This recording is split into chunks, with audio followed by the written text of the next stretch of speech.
Vi skal videre med en milliardaftale for en af fondsbørsens mindre aktier. Der er tale om biotech-selskabet Zealand Pharma, som har indgået en licensaftale med tyske Boehringer Ingelheim om udvikling af nye lægemiddelkandidater til behandling af diabetes og fedme.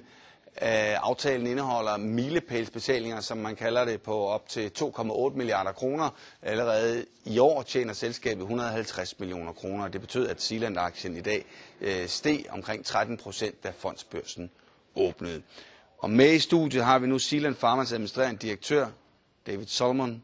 You don't understand anything of what I'm saying? I do, thank you. Yeah, a little bit you do. I do indeed. But you prefer that we conduct this interview in English? Indeed. Okay. You have chosen today to sell one of your greatest assets for 2.8 billion kroners. Why didn't you keep it and develop it yourself? Well, we didn't sell it. We licensed it to Boehringer Ingelheim. They will take on all the costs of developing this new medicine. They will additionally give us, as you mentioned, 2.8 billion Danish crowns, 300 million of those over the next 2 years.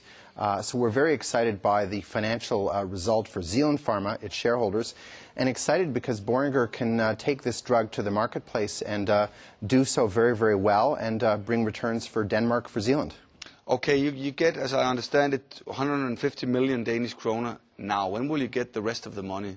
Well, over the course of the development of the new medicine, Boehringer will take this into patients together with us, and over the next years we will receive additional monies, including royalties that will come as the drug is on the marketplace.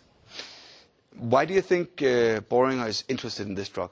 Well, there's a global pandemic of type 2 diabetes, and Boehringer has now become a leader in diabetes care. They have a new drug, a new medicine just in the marketplace in the U.S. and in Europe, and they can take this all the way. They believe that this is an important new medicine for patients both with diabetes and who are overweight.